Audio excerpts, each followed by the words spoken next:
And if you want Evil Genius's very own IdrA to take this tiebreaker series, give it up for IdrA now. Man, the crowd Much closer that time. The crowd here is quite electrifying. Much closer that time. Well, guys, I do apologize. The scoreboard is a little off. We forgot to update that. But it is currently tied up 1-1. You forgot to update the scoreboard. I always forget to update I don't believe it. Didn't happen. Never happened. All right, here we are. IdrA at the 9 o'clock position as the green Zerg. IdrA as the red Protoss at the 3 o'clock. It is a big map. It's Terminus. What do you think we're going to see, Pain User? Look where he put his pylon. That's a relatively forward pylon. He might actually be trying to wall off all the way out there. That's going to be a pretty epic wall. It's the Protoss Great Wall of China that he's trying to erect there. I think farther back is generally what we will see from players. It's a little bit easier to wall off more near the Nexus, and it also opens up the potential for a run-by from IdrA, but we saw IdrA with the potential for a run-by in Game 1. Didn't really capitalize on it. IdrA was able to slow him down with that pylon at the natural, and ultimately bought himself enough time to get that cannon up. Yeah, well, IdrA right now getting a spawning pool, so pretty common opening here. Not a lot of times Zerg players will go for that 15 hatch anymore against Protoss. Just too hard to deal with that initial scouting probe, potential pylon, potential cannon, and now IdrA not opening up with Nexus first like he did on Tal'Darim, rather going for the Forge opening first. And this may have something to do with the fact that he put that wall further in the front. It's just too risky to go Nexus up in the beginning.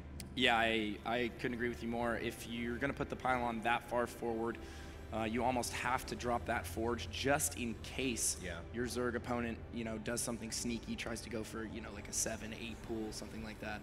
Yeah, and of course IdrA is capable of going for 7 or 8 pool. We've seen times where IdrA has actually done some pretty crazy stuff. Back a few months ago, he was capable of doing Hydra drops, Ling drops, run-bys, and he was playing a very aggressive style of Zerg. I don't think I've ever seen IdrA drop a pool before 8 where it actually worked out for him. But yeah, you're right. He did go through a little phase where he tried out some all-ins here and there. He tried 7 pooling a few times in tournaments. Yeah. Never worked out for him. Which is funny because you'd think over time, just luck of the draw, he'd eventually win a game with a 7 pool or something like that. But as much as IdrA hates people who play like that, and here we have a little bit of a run by. He might get 1 or 2 in. And it looks like IdrA once again trying to do the little pseudo wall, but it was too late, and 2 Zerglings were able to run inside the main. Now, a good Zerg player such as IdrA will be very, very annoying with these 2 Zerglings. They're going to be like little flies flying around your face all day long, and IdrA's going to lose a lot of mining efficiency here trying to keep those Zerglings at bay. Yeah, I agree with you, but he has so many probes. I mean, 2 Zerglings really aren't that big of a threat to him right now. More importantly, the Zerglings are going to provide IdrA with a lot of scouting information. He can keep tabs on what's going on in IdrA's base. He can see how many gas he has. He can see what kind of tech structures he's going to be dropping as well.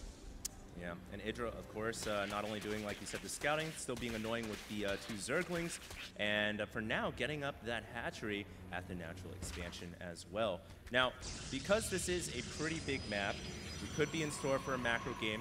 It doesn't look like this version of the map features the rocks leading into the 3rd, so that actually makes it even more safer. Simply similar to Crevasse, more safer to get that 3rd expansion up right away. More safer indeed. More safer. Thank you. He is definitely going to be fully walled off here, and it's going to be very difficult for IdrA to get any units into the natural and harass him. And he still has those Lings running around the main right now, scouting and just being annoying, like you said. And 1 Zergling now going to the natural. Gonna check to see the gas on that nat. Nothing going right there so far. And the other Zergling, it looks like it probably went down inside the main. Now there is a probe that has made its way over to IdrA's base as well, trying to do a little bit of a scout mission. And IdrA getting the quick 3rd. And once again, similar to Tal'Darim Altar, he's placing the hatchery outside of the destructible debris, and then he's gonna destroy that and get that hatchery down. Yeah, same exact thing we saw out of him on Tal'Darim. Virtually the same build order in its entirety from IdrA here. Let's see if he actually decides to drone up a little bit more this game. We have some additional gateways going down here for IdrA as well. Gates 2 and 3 coming, and he's just working down those rocks over at the destructible. I think he's actually gearing up to take a very early third here. Finally clears that Zergling out of his base. Good God, that must have been frustrating. 7 minutes into this game, a Zergling has lived till 7 minutes inside the Protoss main. That's got to be a new record. Great job by IdrA. He gets a full scout off. Now, of course, that also delays IdrA by a little bit because no doubt he had to wait for his structures. He had to wait to kill the Zergling before he could reveal his structures. And now we do have a robotics facility, a couple of gateways coming up. Pretty common standard opening here from IdrA. Now, he could go for that Warp Prism play again, Pain User. Yeah, he certainly could. He's actually getting a much earlier robo facility than we saw from him in games previous, which is interesting. Not sure what he really intends to do with this. One reasoning behind that could be the fact that he hasn't really scouted IdrA at all this game. He has no idea what he's up to. He doesn't have a count on units. He doesn't know how many roaches and links. Yeah, but that was so long ago. At this point, you know, IdrA could be all-inning him. He could be making a drastic tech switch like we saw in Game 2. So he might just really want to get an early obs out. And there we have the Observer coming, and he could follow. Ooh, never mind. He's actually getting a robotics base, so going to transition straight into Colossus here. And, you know, I actually like that play on this map. Colossus are really good.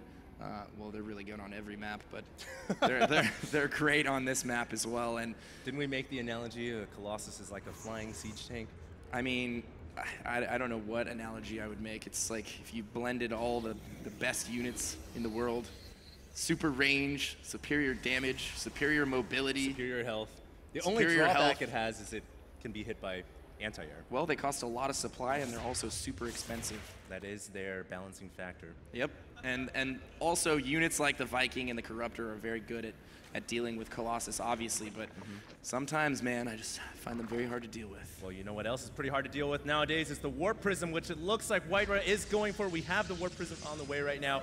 Now, no Dark Templars. He did get the Twilight Council, so he may instead go for Blinkstalkers, or maybe it's going to be delayed Dark Templar in conjunction with the Warp Prism. A Zergling did try to run by. It got stopped by the Photon Cannon, so it did not see the robotics facility. And you know what he's actually using that early robotics bay for, HD? He's getting speed for, he's getting the Gravatic boosters for the Warp Prism. So his Warp Prism is going to have the speed upgrade. It's going to be zipping all over the map. That's going to finish in just a second here. We can watch that Warp Prism get its Afterburner upgrade, and it will start jetting all over the map and causing all kinds of problems for IdrA. With the new speed bonus, or with the health bonus and the speed upgrade, Warp Prisms are actually a force to be reckoned with now. They can cause a lot of problems for the Zerg. Wow, Afterburner thrusts are now online. Indeed. It looks like the Warp Prism is... How does that thing even move, man? I don't even know where its gravity source or energy source comes from. It just floats around. No propellers, no jets. Nothing. It's Here like, it is. It's going to drop the Zealots in. 4 Zealots get dropped into the third, and they're going to start working down these drones. But one thing that we've seen a lot of the Korean players do is that while they're doing this Warp Prism harass, they're moving their army out on the field. They're attacking other points. For instance, he could be dropping these Zealots in the back here at the third and hitting the fourth at the same time. The fourth for IdrA going up right now, largely undefended because he had to pull all those units back. But if you just use the Warp Prism to harass in the fashion that we're watching right now, IdrA's going to end up losing a lot of units, and he's not going to do that much damage. Now, one thing that IdrA is doing decently well this game is spreading creep out across the map, and I can tell you guys as a Zerg player, it's sometimes very difficult to spread creep on this map specifically with the little ledges going up and down. You have to get vision on the high ground, then the low ground. He's dropping again with the Warp Prism. The Warp Prism is going in, Pain User, and oh my god, the Warp Prism has gone down! The Zealots inside the mineral line look like they're going to do a little bit of damage, but I don't think that was enough to justify the cost of that Warp Prism and the Zealots going down. I definitely don't think it was, and we have a lot of gateways going up here for IdrA. He is stepping it up to 8 gates right now. He's also producing Colossus. He transitioned into Colossus after the early game phase and after that drop play, getting ranged as well for those Colossus, and he's about to finish +2. Pain User, look at the drone and probe count for both these players, man. 89 and 92 and 83 right now. That is insane. Yeah, I would say it's just about dead even. If anything, that favors IdrA a little bit because, you know, he's on a healthy 3 base now. IdrA just taking his 4th, getting a lot of spine crawlers out in the midfield right now. And I think we might have a odd timing push here coming from IdrA. I wasn't expecting this at all. Looks like the Archons aren't joining the battle. They may be stuck in the main for some odd reason. I don't know. These guys need a navigation or a map or something to get out of the base, but they're stuck. And I don't think IdrA wants to move out without his Archons in conjunction with his army. Yeah, that's a lot of added beef. 700 shields. Oh, they are stuck. Yeah, he'll be able to get them out after he takes down that gateway, I hope. There we go. There you go. So here's the thing. IdrA has a lot of spine crawlers in the middle of the map. This is something that Zerg players have been doing lately to deal with Protoss. Simply put, if you have a lot of crawlers in the middle of the map, it can deflect the Protoss attack. It can make the Protoss think twice about moving in on your 4th hatchery. And of course, the creep spread also serves as a buffer zone as well. So right now, IdrA looks really well defended. I don't know if IdrA can actually attack that location, even though he does have quite a powerful army. I love the unit composition out of IdrA as well. He has enough corruptors to really shut down the Colossus. He has enough infestors for proper fungal growths here. And here we go. Oh, no. Just using the spine crawlers right now as a buffer to try and control space and control IdrA's army movement. Now we do have Broodlords on the way as well. It looks like another Warp Prism comes in. He snaps the Greater Spire with the Warp Prism play. That is so huge. However, there are 6 Broodlords that were already morphing on the field. So it's not like IdrA didn't have the Broodlords already ready to go. He does have 6 on the field right now. Certainly a small victory for IdrA either way. That's a lot of money and time invested in tech that you're just not going to have anymore. My God. There's a fleet beacon on the way. Awesome. Your response is perfect. I had no idea what you were talking about. I was just like completely clueless. Then I threw my production tab open, and yes, indeed, there is.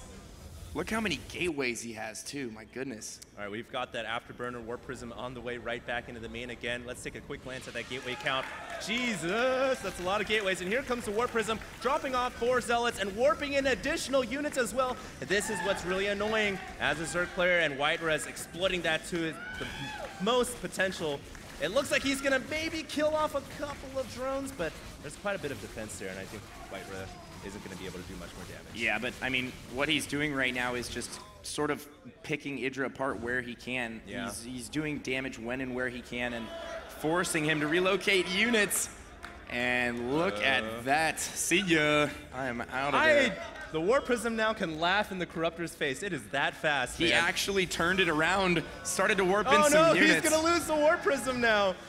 I think he is. Yeah, the Warp Prism's going to go down. That's a bit of a sad story. Wasn't paying attention right there. That's what you get for laughing and being cocky. Look at the brute force of IdrA's army right now, though. So many Archons, so many Stalkers, so many Colossus, and oh my God. IdrA throwing away 15 to 20 supply worth of roaches right there. Just now bringing his Broodlords and Infestors over to try and deal with this, but IdrA expanding across the middle of the map like he's a Zerg player, throwing down cannons everywhere. I mean, this is absolutely amazing macro we are seeing out of IdrA here. He's out macroing IdrA. Yeah, this is insane. Now, both players have a very large army, but in about 5 seconds, there it is! The Mothership has arrived! The Mothership has arrived! The mighty Protoss Mothership is here. Now, what does that actually do in Zerg versus Protoss? A Mothership can keep the Brute Lords away, can keep the Corruptors away with one very well-placed Vortex. Not only that, keeps your army invisible. And if you're really good with your Stalkers, you can snipe off the Overseers one by one and prevent detection from the Zerg player, thereby making the Mothership and the Cloaked units that much more powerful. Yeah, absolutely. And you know, it's certainly a cost investment, it's certainly a supply investment, but it doesn't hurt to have. Now, is he gonna wait for enough energy for the Vortex here, or is he gonna make his move now? It looks like he's just gonna make his move right now. No Vortex, no nothing, and IdrA actually getting pretty cost effective right here. Yeah, IdrA moving out before his Mothership had enough energy to use a Vortex. A little uncharacteristic. I feel like he's gonna lose a large majority of his army. The Brood Lords are engaging and destroying everything, and constant fungal growths are keeping the Mothership in place. IdrA's unable to extract the Mothership. Now, there was a Warp Prism, and I'm not entirely sure where it went. It looks like maybe flying in. There it is. It's in outer space. But there's Vortex the Vortex goes down, eating a few Broodlords right there. Also blinking in, taking out some additional Broodlords. Oh, wow. I love how he sent the Archons into the Vortex. As soon as that Vortex unleashes everything, those Archons are going to have a heyday on the Broodlords. The Broodlords are all going to go down. Beautiful play by my God. My goodness. The mothership finally goes down. IdrA now reinforcing with his mass gateways, bringing in as many stalkers as he can. But this is going back and forth to the wire here. Yeah. Neither player with a discernible advantage There's right now. a GG! IdrA wins the game! IdrA wins the game, and IdrA really was never behind. I don't understand. I don't know why he left right there. IdrA was never behind. IdrA was not behind in that game, and he leaves the game.